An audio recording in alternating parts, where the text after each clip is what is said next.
ನಮಸ್ಕಾರ ಸ್ನೇಹಿತರೆ, ಐಪಿಎಲ್ ಅಖಾಡದಲ್ಲಿ ನಿನ್ನೆ ನಡೆದ ಹೈ ಸ್ಕೋರಿಂಗ್ ಪಂದ್ಯದಲ್ಲಿ ರಾಯಲ್ ಚಾಲೆಂಜರ್ಸ್ ಬೆಂಗಳೂರು ತಂಡ ಗುಜರಾತ್ ಟೈಟನ್ಸ್ ವಿರುದ್ಧ 5 ವಿಕೆಟುಗಳ ಭರ್ಜರಿ ಜಯ ಸಾಧಿಸಿದೆ. 206 ರನ್ಗಳ ಬೃಹತ್ ಗುರಿ ಬೆನ್ನಟ್ಟಿದ ಆರ್ಸಿಬಿ ಕಿಂಗ್ ಕೊಹ್ಲಿಯವರ ಸ್ಫೋಟಕ ಬ್ಯಾಟಿಂಗ್ ನೆರವಿನಿಂದ ಕೇವಲ 18.5 ಓವರ್ಗಳಲ್ಲೇ ಗುರಿ ತಲುಪಿ ಅಸಾಧ್ಯ ಗೆಲುವನ್ನು ಸುಲಭವಾಗಿಸಿದೆ. ಗೆಲುವಿನ ಅಸಲಿ ಸೀಕ್ರೆಟ್ ಏನು? ಇನ್ನು ಪಂದ್ಯದ ಹೀರೋ ವಿರಾಟ್ ಕೊಹ್ಲಿ ಕೇವಲ 44 ಎಸೆತಗಳಲ್ಲಿ 81 ರನ್ ಚಚ್ಚಿ ಪ್ಲೇಯರ್ ಆಫ್ ದ ಮ್ಯಾಚ್ ಪ್ರಶಸ್ತಿ ಮುಡಿಗೇರಿಸಿಕೊಂಡಿದ್ದಾರೆ. ಪಂದ್ಯದ ನಂತರ ಮಾತನಾಡಿದ ವಿರಾಟ್, ಈ ಗೆಲುವಿನ ಹಿಂದಿರೋ ಅಸಲಿ ಟರ್ನಿಂಗ್ ಪಾಯಿಂಟ್ ಯಾವುದು ಅನ್ನೋದನ್ನ ರಿವೀಲ್ ಮಾಡಿದ್ದಾರೆ.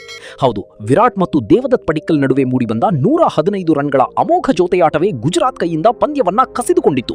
ಪಡಿಕ್ಕಲ್ ಕೇವಲ 27 ಎಸೆತಗಳಲ್ಲಿ 55 ರನ್ ಸಿಡಿಸಿ ಕೊಹ್ಲಿಗೆ ಅದ್ಭುತ ಸಾಥ್ ನೀಡಿದ್ರು. ಇನ್ನು ಪಂದ್ಯದ ಬಳಿಕ ವಿರಾಟ್ ಹೇಳಿದ ಮಾತುಗಳೇನು? ನಾವು ಕೇವಲ ಒಂದು ಒಳ್ಳೆ ಪಾರ್ಟ್ನರ್ಶಿಪ್ ನಿರೀಕ್ಷೆಯಲ್ಲಿದ್ವಿ. ಪಡಿಕ್ಕಲ್ ಈ ಸೀಸನ್ನಲ್ಲಿ ಸಖತ್ ಫಾರ್ಮ್ನಲ್ಲಿದ್ದಾರೆ. ಅವರ ಇನ್ನಿಂಗ್ಸ್ ಪಂದ್ಯದ ಚಿತ್ರಣವನ್ನೇ ಬದಲಿಸಿತು ಎಂದು ಕೊಹ್ಲಿ ಹೊಗಳಿದ್ದಾರೆ. ಅತ್ತ ಸಾಯಿ ಸುದರ್ಶನ್ ಭರ್ಜರಿ ಶತಕ ಬಾರಿಸಿದ್ರು. ಆರ್ಸಿಬಿ ಬ್ಯಾಟರ್ಗಳ ಕಾನ್ಫಿಡೆನ್ಸ್ ಮುಂದೆ ಅದು ಸಾಲದಾಯಿತು. ಇನ್ನು ಅಷ್ಟೇ ಅಲ್ಲ, ಆರ್ಸಿಬಿ ಬೌಲರ್ಗಳ ಬಗ್ಗೆಯೂ ಕೊಹ್ಲಿ ಮೆಚ್ಚುಗೆ ವ್ಯಕ್ತಪಡಿಸಿದ್ದಾರೆ. ಸ್ಪಿನ್ನರ್ಗಳಿಗೆ ಬಾಲ್ ಗ್ರಿಪ್ ಸಿಗ್ತಾ ಇರಲಿಲ್ಲ, ಆದರೂ ನಮ್ಮವರು ಸ್ಮಾರ್ಟ್ ಆಗಿ ಬೌಲಿಂಗ್ ಮಾಡಿದ್ರು. ಕೃಣಾಲ್ ಪಾಂಡ್ಯ ಅವರ ಕ್ರಿಕೆಟ್ ನಾಲೆಜ್ ನಮಗೆ ದೊಡ್ಡ ಪ್ಲಸ್ ಪಾಯಿಂಟ್ ಆಯಿತು ಅಂತ ಕೊಹ್ಲಿ ಹೇಳಿದ್ದಾರೆ. ಒಟ್ಟಿನಲ್ಲಿ ಹೋಮ್ ಗ್ರೌಂಡ್ನಲ್ಲಿ ಸತತ 4 ಪಂದ್ಯ ಗೆದ್ದಿರುವ ಆರ್ಸಿಬಿ ಈಗ ಫುಲ್ ಫಾರ್ಮ್ನಲ್ಲಿದೆ. ಇದೇ ಜೋಶ್ ಮುಂದಿನ ಪಂದ್ಯಗಳಲ್ಲೂ ಮುಂದುವರಿದ್ರೆ ಈ ಸಲ ಕಪ್ ನಮ್ದೇ ಅನ್ನೋದರಲ್ಲಿ ಡೌಟೇ ಇಲ್ಲ.